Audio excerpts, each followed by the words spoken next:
और शायद last tool मैंने आपको क्या लिखवाया था? फोर्थ पॉइंट हो गया था। हाँ, कि कोई भी फॉरेन कंपनी जो कि प्रोडक्शन, इंपोर्ट, सप्लाई और ट्रेडिंग ऑफ मेडिकल डिवाइसेस पर है, बट उसका केवल एक लाइसेंस ऑफिस इन इंडिया है, तो उसे कॉस्ट रिकॉर्ड्स मेंटेन नहीं करने होते हैं। लिखो पॉइंट नंबर 5। लिखो, companies which are classified as,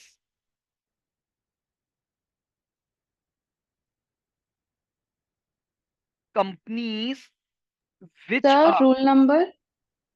rule तो वही चल रहा है उसमें, नेक्स्ट पॉइंट रूल 3 ही चल रहा है। Okay sir.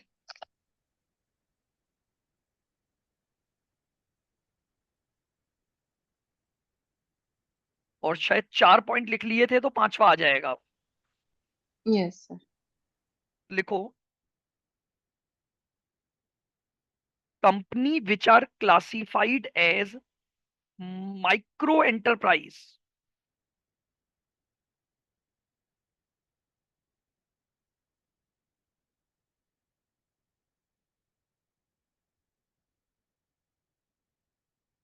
Companies which are classified as micro enterprise या और small enterprise,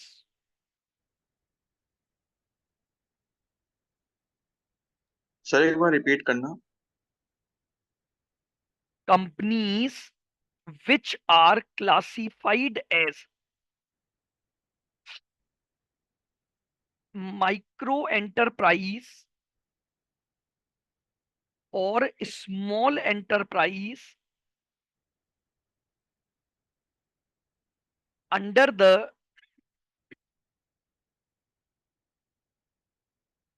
under the micro, small and medium enterprise act, नहीं, micro, small, sir under the under the micro, comma, small and medium enterprise development act 2006। Medium की बात वापस। Medium enterprise development act 2006 are, sir medium enterprise medium enterprise development act 2006 are exempt, are exempt from maintaining cost records, from maintaining cost records,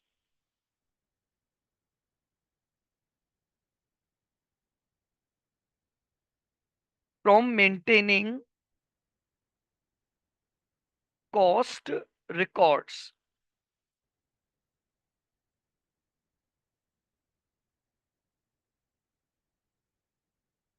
now अब एक बार फटाफट से हम rule 3 का summarise करते हैं। ये हमारा पूरा रूल 3 था। देखो रूल 3 जो है आपका, वो है maintenance of cost records.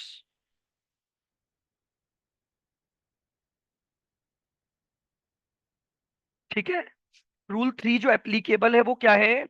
Maintenance of cost records.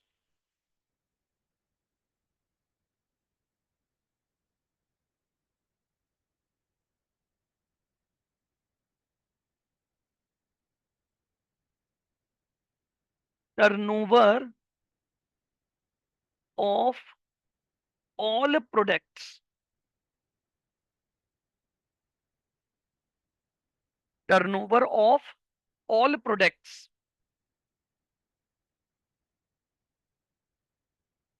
Equal to और एक्सीड 35 करोड़, ध्यान से समझना, turnover of all products. All products का मतलब क्या है?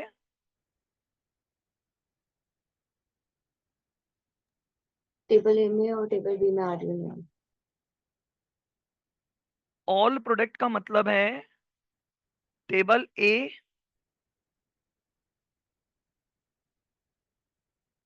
टेबल बी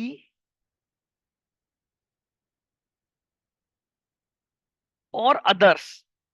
अगर इन सबका क्या है, आपका टर्नओवर मिलाकर अगर मोर देन 35 करोड़ है, तो यस, यस और नो। आपको जो कॉस्ट रिकॉर्ड्स मेंटेन करने होंगे वो केवल टेबल ए के लिए करने हैं और टेबल बी के प्रोडक्ट के लिए करने हैं। अदर्स के लिए आपके लिए कोई कॉस्ट रिकॉर्ड्स को मेंटेन करने का रूल नहीं है। तो रूल 3 जो है वो टर्नओवर की लिमिट के बेसिस पर ये बताता है कि क्या आपको कॉस्ट रिकॉर्ड मेंटेन करने हैं या नहीं करने हैं।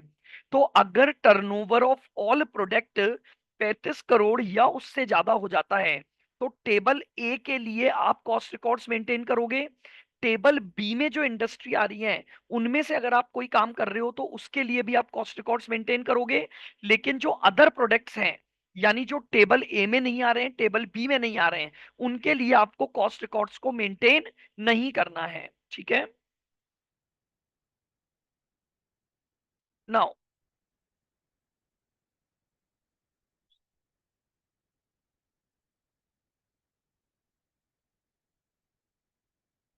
Exception of rule. इस रूल के दो एक्सेप्शन हैं।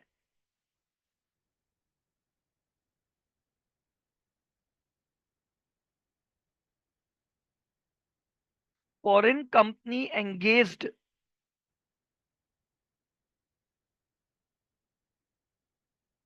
इन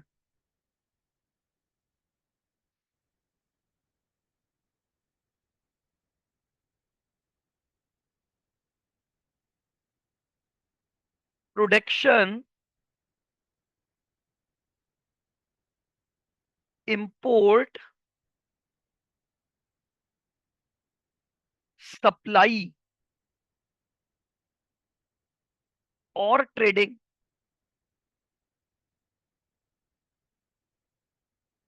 of medical device.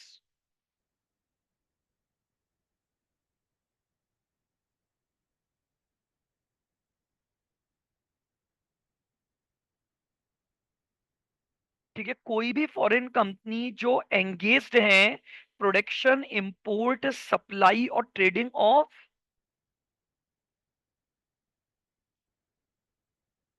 And having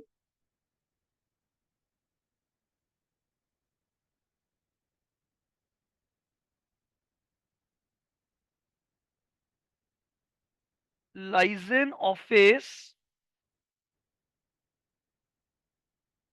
in India. ठीक है, तो इनको कॉस्ट रिकॉर्ड्स मेंटेन नहीं करने।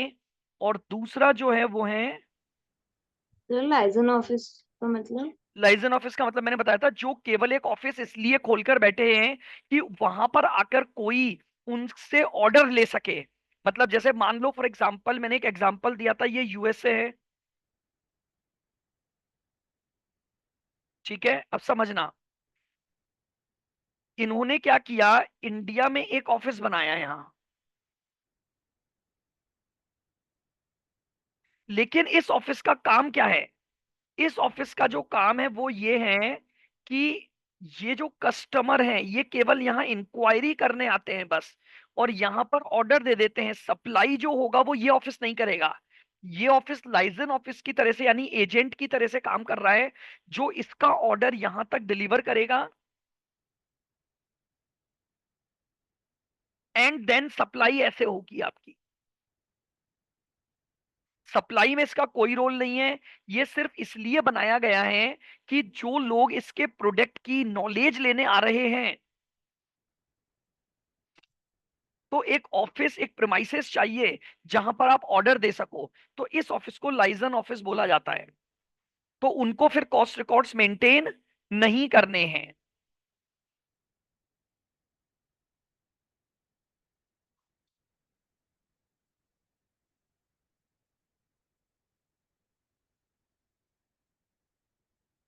और दूसरा, जो भी स्मॉल एंड माइक्रो एंटरप्राइजेज हैं, जो इनका जो एक्ट बना हुआ है, टर्नओवर लिमिट होती है उनकी एक, कि भाई अगर वो उस लिमिट में आ रहे हैं तो उन्हें स्मॉल और माइक्रो एंटरप्राइज बोला जाता है। तो अगर कोई भी business micro and small enterprises की कैटेगरी में आ रहा है तो उसे भी कॉस्ट रिकॉर्ड्स को मेंटेन नहीं करना है। तो ये दो बातें आपको ध्यान रखनी है रूल 3 के पॉइंट ऑफ व्यू से। टर्नओवर लिमिट 35 करोड़ या ज्यादा हो ऑफ ऑल प्रोडक्ट, तो मेंटेन केवल टेबल ए और टेबल बी के लिए किया जाएगा। और दो एक्सेप्शन है, कि अगर कोई फॉरेन कंपनी जिसका लाइसेंस ऑफिस है उसको मेंटेन नहीं करना, और दूसरा, जो भी स्मॉल एंड माइक्रो एंटरप्राइज हैं उनको भी मेंटेन नहीं करना है। ठीक है, this is our rule number 3।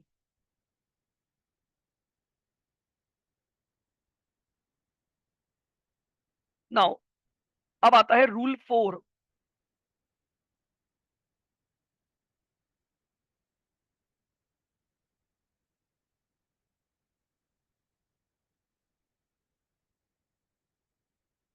अब लिखेंगे rule 4, applicability for cost audit.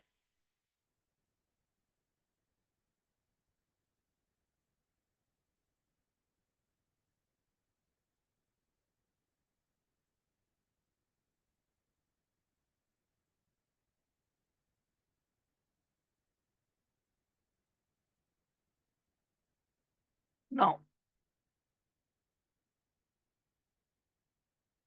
अब ध्यान से समझना। अब हमने अगर ये डिसाइड कर लिया कि आपको कॉस्ट रिकॉर्ड्स मेंटेन करने हैं, तो रूल नंबर 4 ये बताता है अब कॉस्ट ऑडिट किन की होगी। मतलब आपने कॉस्ट रिकॉर्ड्स तो मेंटेन कर लिए, अब क्या आपके उन कॉस्ट रिकॉर्ड की ऑडिट होगी या नहीं होगी।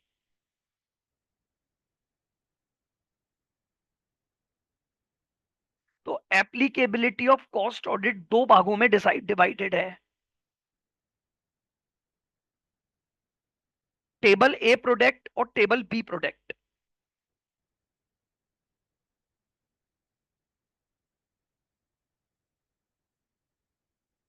Table A, that is regulated sector.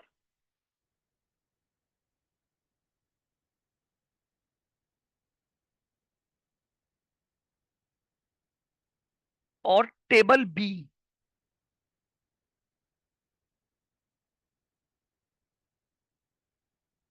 That is unregulated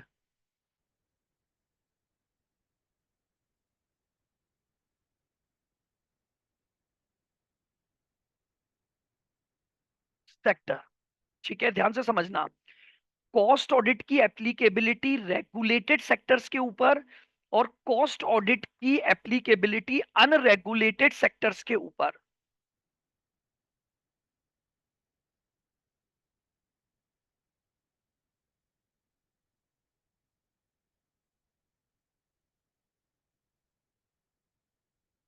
ठीक है, ध्यान से सुनना। As per rule 4A, cost audit करवानी जरूरी है अगर दो कंडीशन पूरी होती हैं।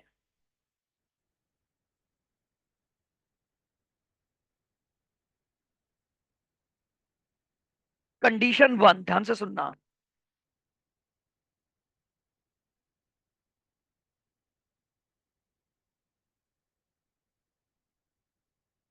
Turnover from all products, turnover from all products greater than और equal to 50 crore.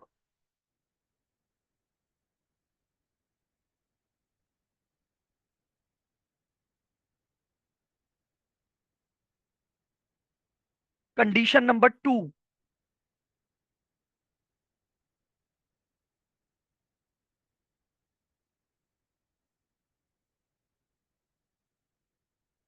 Turnover from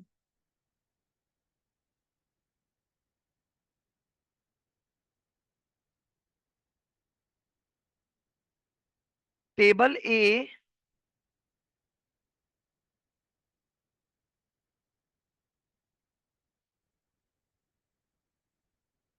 और टेबल बी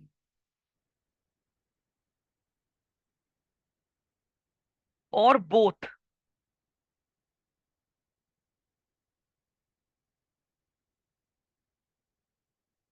इक्वल टू और मोर देन 25 करोड़।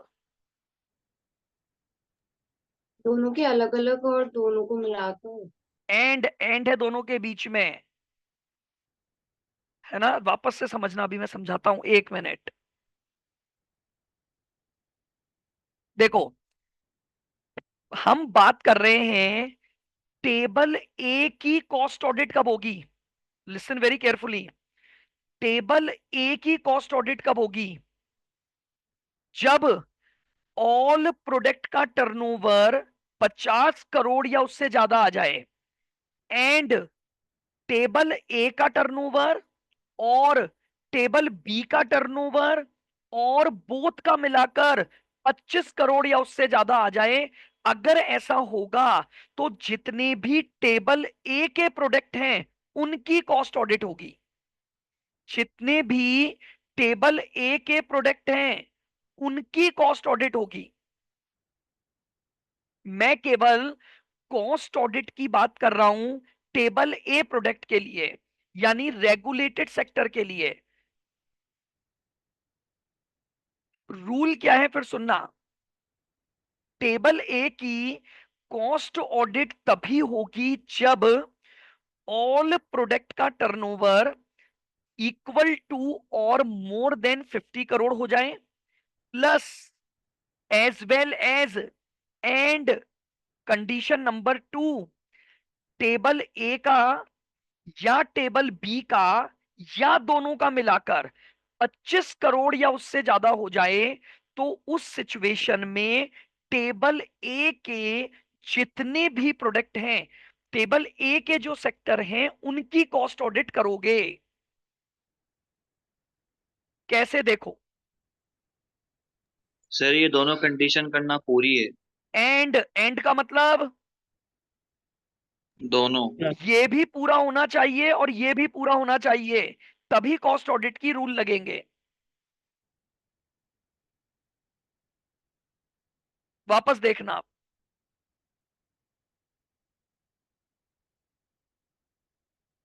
देखो एग्जाम्पल 1, आपको क्या दे रखा है?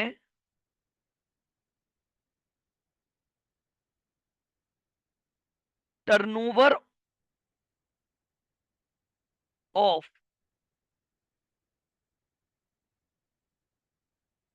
Table A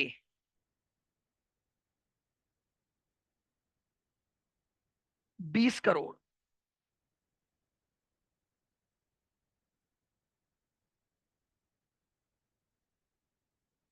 turnover of table B 8 crore,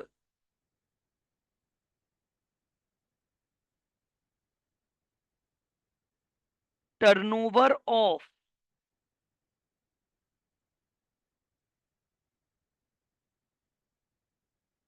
others 30 crore.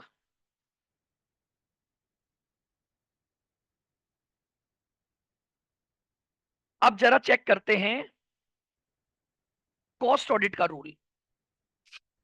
सबसे पहले कंडीशन 1 चेक करो, टर्नओवर फ्रॉम ऑल। ऑल का मतलब ऑल कितना आ गया? 58 करोड़। क्या 58 करोड़ 50 करोड़ से ज्यादा है? Yes sir. यस। तो इसका मतलब कंडीशन नंबर 1 कंप्लीट है। कंडीशन नंबर 2, टेबल ए और टेबल बी जोड़ोगे बस, इन दोनों का टोटल कितना आ रहा है?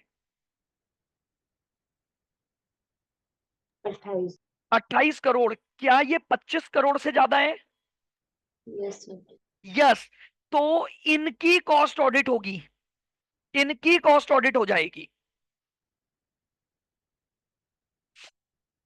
बताओ क्या मेरी बात समझ में आ रही है? Yes sir. यानी ध्यान से देखो। टर्नओवर प्रीवियस ईयर का है क्या? हाँ, प्रीवियस ईयर, सब कुछ प्रीवियस फाइनेंशियल ईयर पर ही लगता है ये।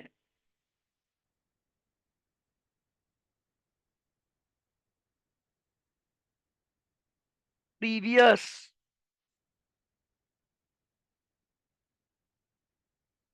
फाइनेंशियल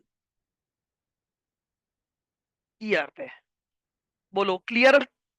वापस से देखो, आराम से समझो, कोई जल्दबाजी नहीं है, कंडीशन चेक करो, इसीलिए चार्ट बना दिया मैंने। आपको टेबल ए की कॉस्ट ऑडिट का चेक करना है केवल। हम चेक कर रहे हैं टेबल ए की कॉस्ट ऑडिट होगी या नहीं होगी। दो कंडीशन पूरी होनी चाहिए। कंडीशन नंबर 1, ऑल प्रोडक्ट का टर्नओवर 50 करोड़ या उससे ज्यादा। पहली कंडीशन हो गई पूरी, तो दूसरी पर जाऊंगा। एंड जो टेबल ए और टेबल बी के प्रोडक्ट हैं, उनका जो टोटल होगा वो किससे ज्यादा होना चाहिए? 25 करोड़ से ज्यादा होना चाहिए। 25 करोड़ या उससे ज्यादा। तो मैं क्या करूंगा? कॉस्ट ऑडिट करवाऊंगा।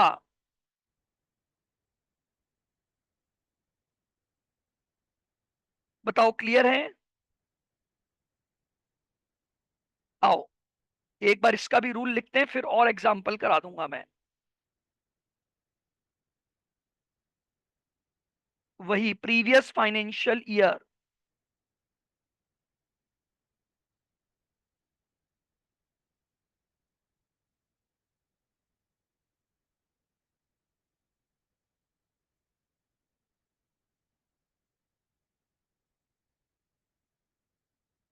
अब कॉस्ट ऑडिट टेबल बी के लिए देख रहा हूं, यानी जो भी प्रोडक्ट अनरेगुलेटेड सेक्टर में आ रहे हैं, अब मैं इनकी कॉस्ट ऑडिट की बात कर रहा हूं।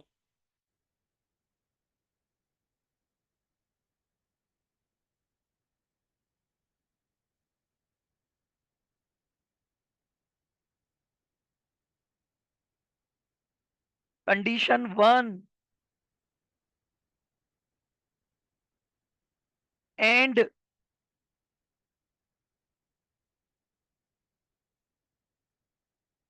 कंडीशन 2। ध्यान रखना, अगेन दोनों के बीच में एंड है। चलिए कंडीशन 1 क्या चेक करोगे सबसे पहले?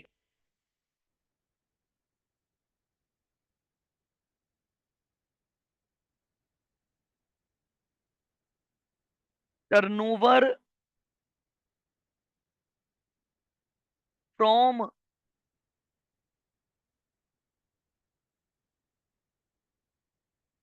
ऑल प्रोडक्ट्स इक्वल टू और ग्रेटर देन 100 करोड़।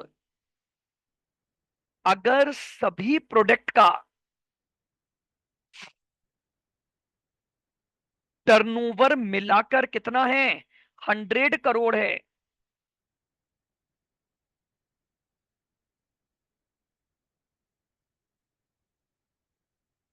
और कंडीशन 2,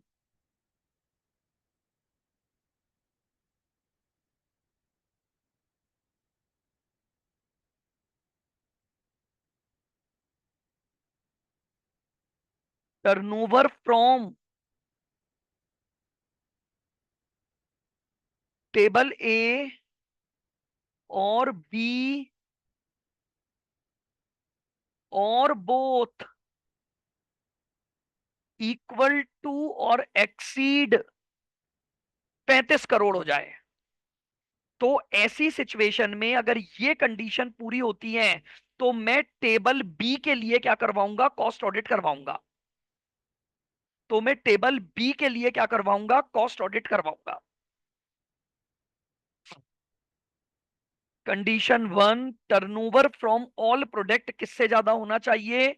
100 करोड़ से ज्यादा। और टर्नओवर फ्रॉम टेबल ए और बी क्या होना चाहिए? ए या बी या दोनों का मिलाकर 35 करोड़ या उससे ज्यादा होना चाहिए। तो अगर ऐसी सिचुएशन है, तो हम जो टेबल बी के प्रोडक्ट हैं, उनकी हमें क्या करवानी है? कॉस्ट ऑडिट हमें करवानी पड़ेगी।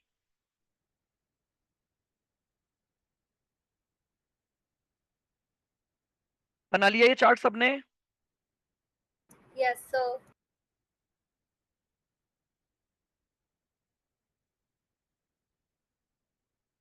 आओ,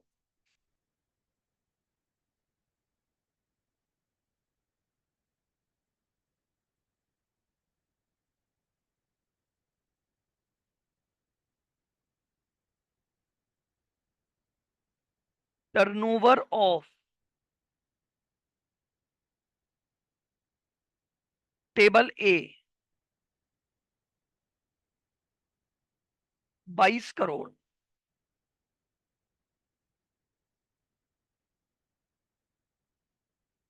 table B 10 crore,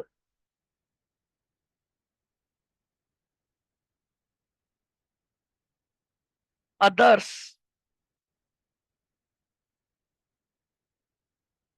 75 crore.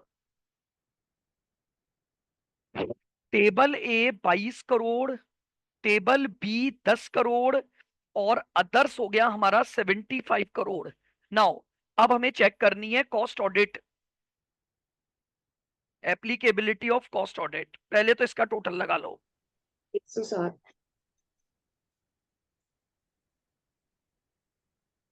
107 crore. Now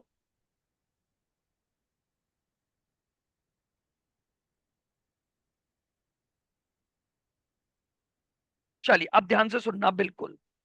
सबसे पहले टेबल ए को चेक करो, क्या ऑल का टर्नओवर 50 से ज्यादा है? तो ऑल का टर्नओवर 50 से ज्यादा है क्योंकि 107 है। क्या ए और बी का टोटल 25 से ज्यादा है क्या?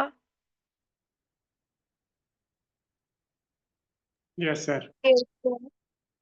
टेबल ए और बी को जोड़ूंगा तो कितना आ रहा है? 32 करोड़।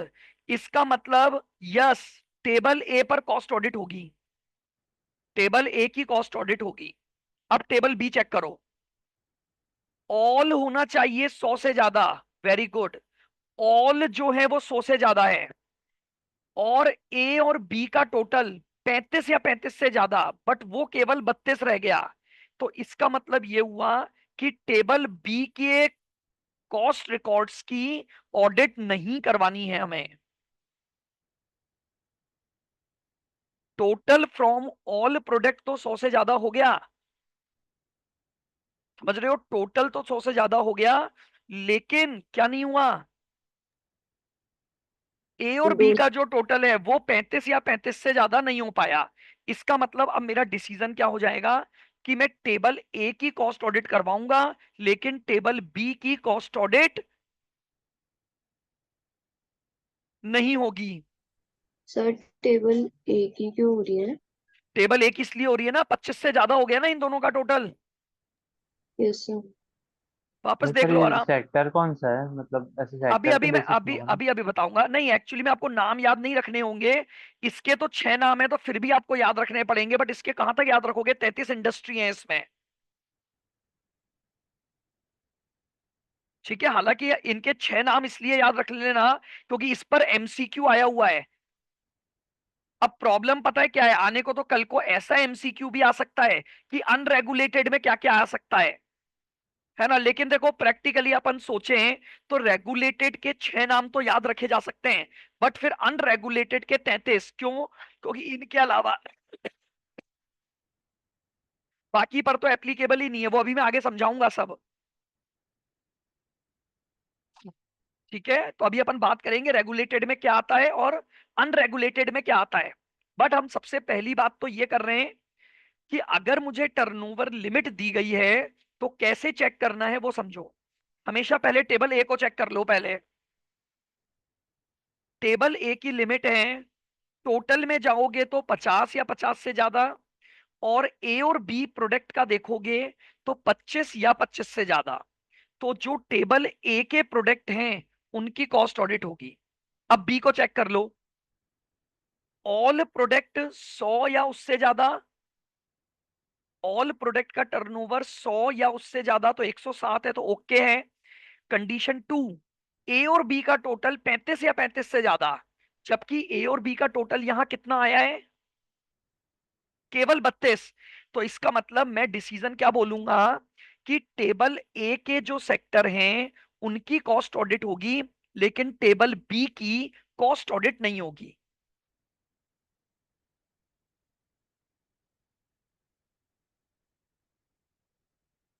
बोलो भाई, आया क्या समझ में? यस सर, आ गया। Yes sir. Yes sir.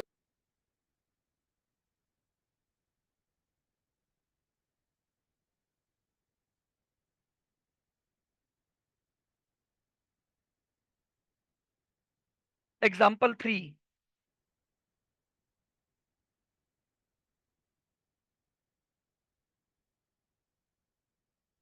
Turnover of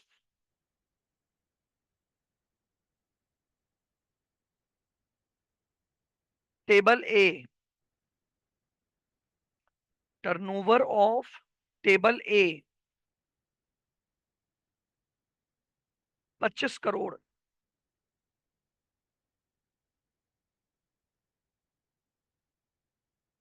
turnover of table be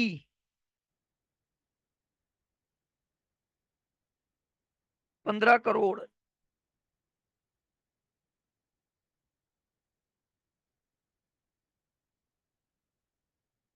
others 70 crore. Turnover of table A 25 crore, table B 15 crore, और अदर्स का टर्नओवर दे रखा है 70 करोड़। तो सबसे पहला काम, टोटल कर लो। सुधा 110 हुआ। Yes sir. चलो अब चेक करो एक एक। पहले टेबल ए को चेक करो, टेबल ए को चेक करो, क्या टोटल 50 से ज्यादा है? Yes sir. और टेबल ए और बी का टोटल क्या 25 से ज्यादा है? Yes yes sir. सर। तो इसका मतलब यस, टेबल ए की कॉस्ट ऑडिट होगी, टेबल ए की कॉस्ट ऑडिट होगी। अब टेबल बी चेक करो, क्या टोटल 100 से ज्यादा है? Yes sir. क्या इन दोनों का टोटल 35 से ज्यादा है? Yes yes sir. सर। तो इसका मतलब टेबल बी की भी कॉस्ट ऑडिट होगी। तो डिसीजन क्या हो गया, टेबल ए के जो प्रोडक्ट हैं वो भी कॉस्ट ऑडिट के लिए लायबल हैं, यानी उनके ऊपर भी कॉस्ट ऑडिट एप्लीकेबल है, और टेबल बी के लिए भी कॉस्ट ऑडिट एप्लीकेबल है।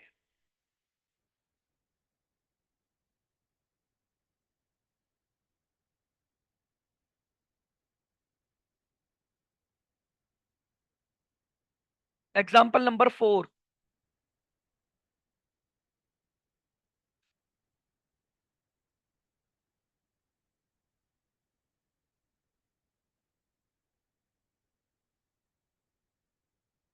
टेबल ए 11 करोड़, टेबल बी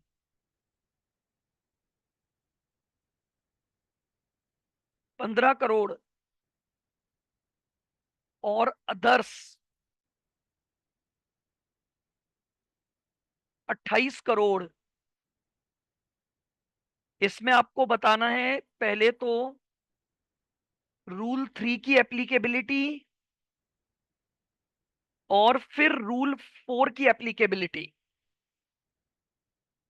रूल 3 की एप्लीकेबिलिटी और रूल 4 की एप्लीकेबिलिटी, दोनों की एप्लीकेबिलिटी को समझाना है।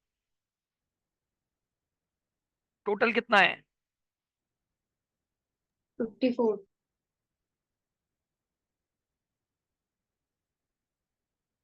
आ जाओ, पहले रूल 3 लगाओ, बताओ रूल 3 क्या था? अगर तीनों का और टर्नओवर 35 से 35 करोड़ से ज्यादा। हाँ, यानी कॉस्ट रिकॉर्ड्स कब मेंटेन करने पड़ेंगे, अगर ऑल प्रोडक्ट का टोटल कितने से ज्यादा हो जाए, 35। हाँ 35 करोड़ या उससे ज्यादा हो जाए, तो आपको कॉस्ट रिकॉर्ड्स मेंटेन करने हैं ए के लिए और बी के लिए। तो क्या हो गया ऐसा? Yes yes sir. सर। ठीक है, तो हमारे पास रूल 3 का रूल आ जाएगा कि भाई रूल 3 के अकॉर्डिंग आपका टोटल लिमिट कितनी है, 35 करोड़ या उससे ज्यादा होना चाहिए, तो आपका टोटल 54 करोड़ आ रहा है। यानी मुझे टेबल ए के लिए भी रिकॉर्ड्स मेंटेन करने हैं और टेबल बी, इसके लिए तो रिकॉर्ड्स मेंटेन होते ही नहीं है। मैंने आपको बताया था रिकॉर्ड्स केवल किसके लिए मेंटेन होंगे, टेबल ए के लिए और टेबल बी के लिए। अब रूल 4 पे आ जाओ। अब देखते हैं कि टेबल ए की कॉस्ट ऑडिट होनी है, टेबल बी की होनी है, या दोनों की होनी है। आओ, सबसे पहले टेबल ए पर चेक करो, क्या टोटल 50 करोड़ या उससे ज्यादा है, यस और क्या इन दोनों का टोटल 25 या 25 से ज्यादा है। यस सर यस इसका मतलब टेबल ए की कॉस्ट ऑडिट होगी। आ रही है मेरी बात समझ में? सारा टोटल यस 50 से ज्यादा है, इन दोनों का टोटल 25 या 25 से ज्यादा है, तो इसका मतलब टेबल ए की कॉस्ट ऑडिट होगी। टेबल बी चेक करो, क्या टोटल 100 से ज्यादा है, नो नो सर। सर नहीं तो हो। बस दूसरी कंडीशन चेक ही नहीं करनी, पहली फुलफिल नहीं हुई। तो इसका मतलब आप कॉस्ट रिकॉर्ड्स तो दोनों के मेंटेन करोगे, ध्यान से सुनना, आप कॉस्ट रिकॉर्ड्स तो दोनों के मेंटेन करोगे, लेकिन जो कॉस्ट ऑडिट होगी वो केवल और केवल किसकी होगी, वो केवल और केवल टेबल ए की होगी। ठीक है, तो कॉस्ट रिकॉर्ड्स तो दोनों के मेंटेन होंगे, टेबल ए प्रोडक्ट के भी और टेबल बी प्रोडक्ट के भी, लेकिन जो कॉस्ट ऑडिट करने की लाइबिलिटी आपके ऊपर आएगी, तो कॉस्ट ऑडिट आपको जो है वो केवल टेबल ए की करवानी है, टेबल बी के लिए कॉस्ट ऑडिट नहीं होगी।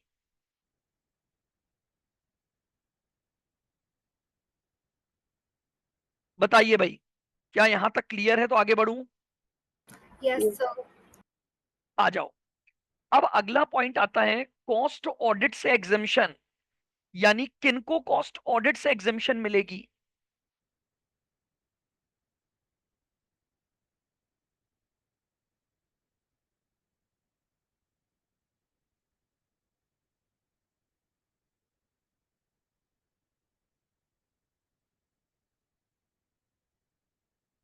Exemption from cost audit,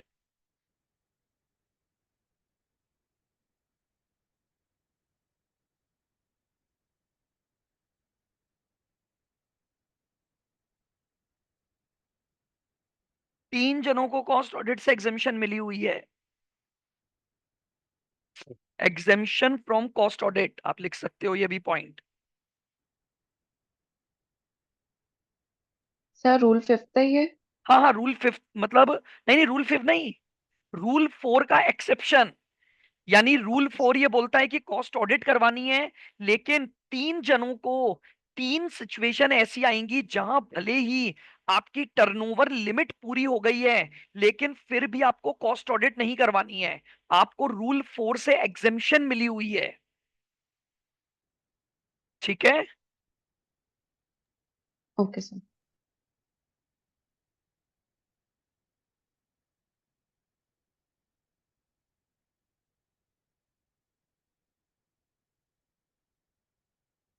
revenue from export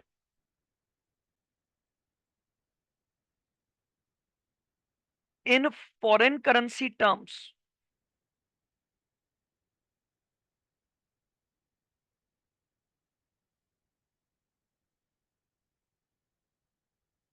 is greater than 75% of total revenue।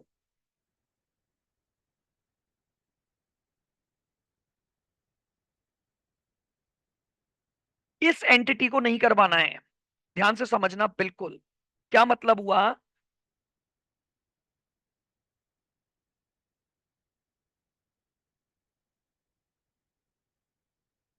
Example इसी के समझना,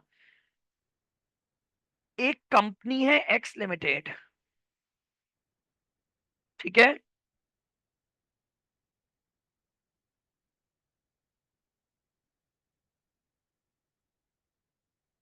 table A 20 crore, table B 18 crore, और अदर्स 70 करोड़।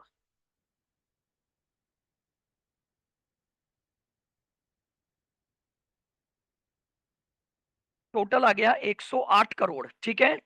लेकिन अब ये क्या बोल रहे हैं कि ये जो एक्स लिमिटेड है,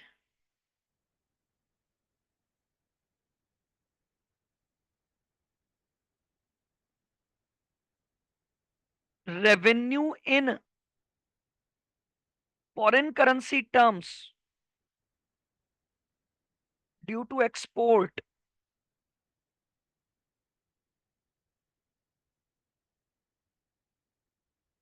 ये आपको दे रखी है, मान लो 85 करोड़। चेक करो, 108 का 75% कितना हुआ? 81। 81. 81। क्या इसकी फॉरेन करेंसी की रेवेन्यू टोटल रेवेन्यू के 75% से ज्यादा आ रही है क्या? Yes, sir. आ रही है तो एक्स लिमिटेड को कॉस्ट ऑडिट नहीं करवानी है। भले इसके ऊपर कॉस्ट ऑडिट का रूल देखो एप्लीकेबल है क्या इसके लिए, पहले तो ये चेक करो।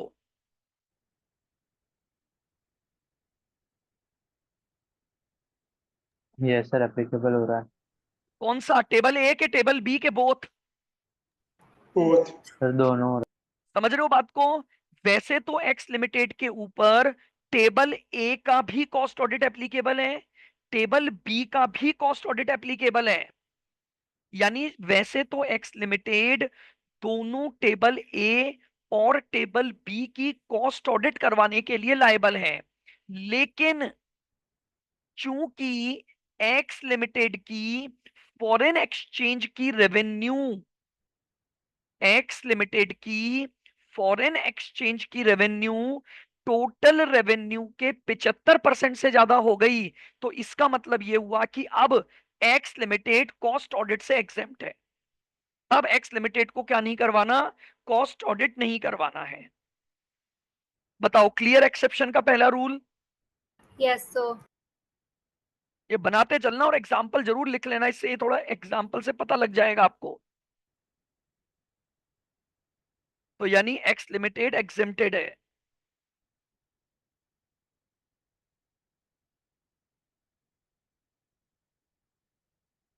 सर, वो रिकॉर्ड भी मेंटेन नहीं करेगी ना?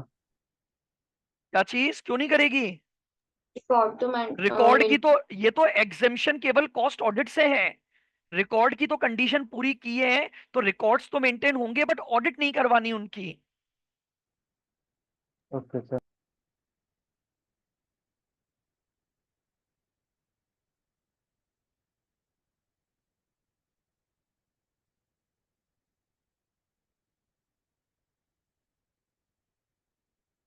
चलिएगा आप second,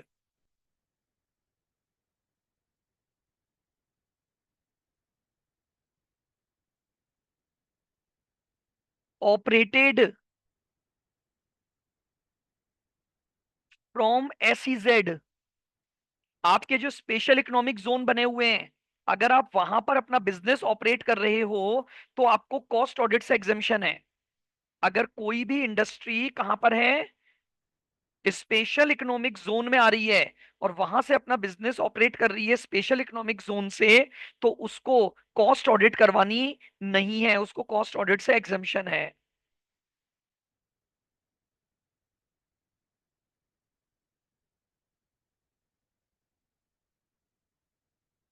company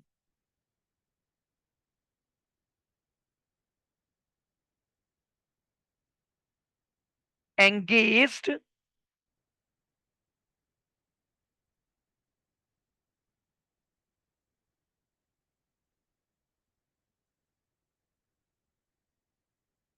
in generation of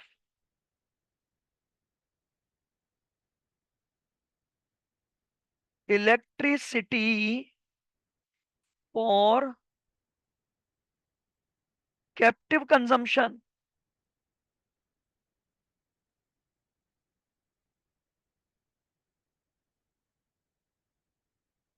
और कैप्टिव कंजम्पशन क्या मतलब हुआ? अगर कोई भी कंपनी इलेक्ट्रिसिटी के जनरेशन में लगी हुई है, लेकिन उस इलेक्ट्रिसिटी का यूज कैप्टिव कंजम्पशन हो रहा है। कैप्टिव कंजम्पशन सुना है यस होम सर। कंजम्पशन। क्या? क्या होता है यस। क्या होता है कैप्टिव खुद कंजम्पशन? के लिए बनाती है, हाँ, बेचने के खुद लिए के नहीं। लिए, मतलब आप बाहर सेल नहीं करोगे। आप जो इलेक्ट्रिसिटी जनरेट कर रहे हो वो खुद का यूज के लिए है। जैसे मान लो फॉर एग्जांपल आपने क्या कर रखा है, पावर स्टेशन बना रखा है पूरा, या टरबाइन ले रखा है, या आपने विंड मिल लगाकर आप पावर जनरेट कर रहे हो, लेकिन उस इलेक्ट्रिसिटी का यूज आपकी ही प्रोडक्ट को बनाने में हो रहा है। आप उसको सेल पर्पज से इलेक्ट्रिसिटी जनरेट नहीं कर रहे हो। आप जो इलेक्ट्रिसिटी जनरेट कर रहे हो उसका पर्पस है कैप्टिव कंजम्पशन। तो आप जो भी इलेक्ट्रिसिटी अगर काम बना रहे हो केवल किसके लिए, कैप्टिव कंजम्पशन के लिए, तो भी आप भले ही कॉस्ट ऑडिट की लिमिट में आ जाओ, लेकिन फिर भी आपको क्या नहीं करना है, कॉस्ट ऑडिट नहीं करवानी है। तो this is your rule number 4। Cost audit किनको करवानी है, एंड आफ्टर दैट आपके पास कॉस्ट ऑडिट से 3 जनों को क्या दी हुई है, एग्जम्पशन दी हुई है। सर एक बना बार ये थर्ड पॉइंट बता दो सर। थर्ड पॉइंट का मतलब है, जैसे मान लो फॉर एग्जांपल एक कंपनी है ए लिमिटेड, ठीक है। ए लिमिटेड क्या कर रही है, इलेक्ट्रिसिटी जनरेट कर रही है।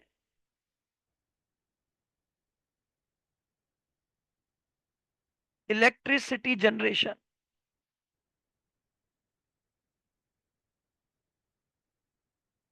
ठीक है। अब बात ये आ रही है कि इलेक्ट्रिसिटी जनरेशन में आप लगे हुए हो, लेकिन आप ये जो इलेक्ट्रिसिटी जनरेट कर रहे हो ये सेल के नहीं करोगे आप।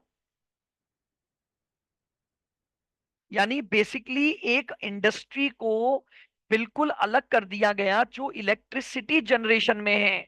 बट जो कंडीशन थी वो ये थी कि इस इलेक्ट्रिसिटी का आप केवल कैप्टिव कंजम्पशन करोगे। कैप्टिव कंजम्पशन का मतलब होता है आप अपने प्रोडक्ट को बनाने के लिए, जैसे आपको कोई प्रोडक्ट बनाना है और उस प्रोडक्ट के लिए आपको इलेक्ट्रिसिटी चाहिए, तो आपने क्या किया, एक इलेक्ट्रिसिटी का ही प्लांट लगा दिया, पावर जनरेशन प्लांट। लेकिन अब ओ, वो पावर जनरेशन प्लांट में जो भी इलेक्ट्रिसिटी बनेगी वो क्या यूज होगी, कैप्टिव कंजम्पशन के लिए यूज हो जाएगी आपकी। यानी हमारे प्रोडक्ट को बनाने के लिए खुद के। बिल्कुल, खुद के प्रोडक्ट को बनाने के लिए ही आपने पावर प्लांट लगाया हुआ है, तो इलेक्ट्रिसिटी जनरेशन पर ये कॉस्ट ऑडिट का रूल एप्लीकेबल नहीं होगा। तो होम कोई कंजम्पशन हो गया वो। सर कोई और कोई यूज होना कर सकता है? नहीं, कैप्टिव ओके का सर। कैप्टिव का मतलब ही यही होता है, खुद का यूज केवल। सर उसने अगर दोनों काम के लिए कर रही होगी यूज तो मतलब बाहर भी सप्लाई कर बेच रही ही नहीं होगी। रहे ना, कैप्टिव कंजम्पशन वर्ड ही उसने एक यूज किया है। वो बोल रहा है कोई भी कंपनी जो इलेक्ट्रिसिटी का जनरेशन केवल कैप्टिव कंजम्पशन के लिए कर रही है। अगर आपका यहां पर बीच में सेल आ गया तो फिर कैप्टिव कंजम्पशन कहां हुआ। तो आपके ऊपर कॉस्ट ऑडिट का रूल एप्लीकेबल नहीं होगा, सॉरी, कॉस्ट, हाँ, कॉस्ट ऑडिट आपको नहीं करवानी पड़ेगी। सबसे इंपॉर्टेंट यही 2 रूल हैं, जितने भी क्वेश्चन आते हैं ये इन्हीं 2 रूल पर आएंगे सबसे ज्यादा तो आपके। सर इनमें से कोई एक ही कंडीशन पूरी करनी है। एक ही कंडीशन कौन सी आ गई, 3 अलग अलग इंडस्ट्री हैं ये तो, कंडीशन थोड़ी है ये। अगर आपका बिजनेस SEZ में ऑपरेटेड है, आप कितने ही बिजनेस चलाओ, कोई सा भी बिजनेस करो, आपको कॉस्ट ऑडिट नहीं करवानी पड़ेगी। अगर आपकी रेवेन्यू का 75% फॉरेन एक्सचेंज की टर्म्स में आता है, तो भले ही आप कोई सा भी बिजनेस कर रहे हो, आपको कॉस्ट ऑडिट नहीं करवानी पड़ेगी। और कैप्टिव कंजम्पशन के लिए अगर आप इलेक्ट्रिसिटी जनरेट कर रहे हो तो भी आपको क्या नहीं करवानी है, कॉस्ट ऑडिट नहीं करवानी है।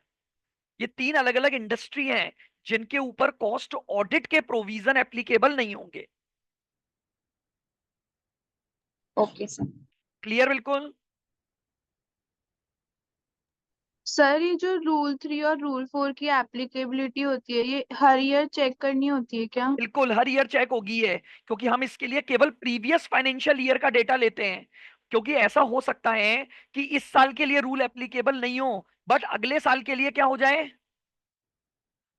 रूल एप्लीकेबल हो जाए और हम ऑडिट पर आ जाएं। सर अगर न्यू कंपनी होगी तो फिर न्यू कंपनी होगी, मतलब प्रीसीडिंग फाइनेंशियल ईयर का वो नहीं पता टर्म। प्रीसीडिंग फाइनेंशियल ईयर में ही चेक करोगे तो न्यू कंपनी में तो हम लगाएंगे ही नहीं ना फिर फर्स्ट ईयर में। Okay sir. मेरा सर फिर पहले साल में करवाना ही पड़ेगा ऑडिट, अगर चाहे तुम्हारा क्राइटेरिया फुलफिल हुआ तो। नहीं कराने तो नहीं, तो फर्स्ट लिमिट का मैं और चेक कर लूंगा, इसमें ऐसा कोई रूल इन्होंने नहीं दिया है कि फर्स्ट, इन्होंने तो इसमें लिखा कि ओवरऑल लिमिट जो चेक होती है वो इमीडिएटली प्रीसीडिंग फाइनेंशियल ईयर, लेकिन अगर आपका प्रीसीडिंग नहीं होगा तो करंट ईयर का रूल क्या है, इसका रूल्स में तो इन्होंने कहीं कुछ भी नहीं लिखा कि रूल्स में ऐसा क्या होगा कि अगर कोई कंपनी पहली बार आई है तो फिर करंट ईयर चेक करेंगे क्या उसका। इसका मैं एक बार रूल चेक कर लूंगा, इन रूल्स को पढ़ के फिर आपको एक बार मैं बता दूंगा। अभी तो रूल्स जो लिखे हुए हैं ना इन्होंने आपके मॉड्यूल वगैरह में सब में, वो रूल्स केवल एक ही लाइन पर हैं, प्रीवियस फाइनेंशियल ईयर चेक करना है करंट ईयर के लिए। बट वैसे प्रैक्टिकली तो ये होना चाहिए कि अगर करंट ईयर में ही आप हाई पहुंच गए तो आप मेंटेन करवा लो भाई, इसमें कोई नुकसान ओके तो है सर। ही, नुकसान तो है ही नहीं ना हमें मेंटेन करने और न करने पर। इसके क्या एनेक्सर्स में देखना पड़ेगा, वहां कुछ लिखा हुआ होगा कि एनेक्सर्स जो बनते हैं वो कैसे बनते हैं इनके। ठीक है, कल इसके क्वेश्चन करवाऊंगा मैं आपको पहले, हालांकि वैसे तो मैंने एग्जाम्पल बना के करवा दिए। ऐसे ही क्वेश्चन 3-4 हमारे स्टडी मटेरियल में दिए हुए हैं केस स्टडी के तौर पर, कि टेबल ए टेबल बी और अदर दे रखा है, रूल पूछा है कि बताओ कॉस्ट रिकॉर्ड मेंटेन होंगे या कॉस्ट ऑडिट मेंटेन होगी या नहीं होगी।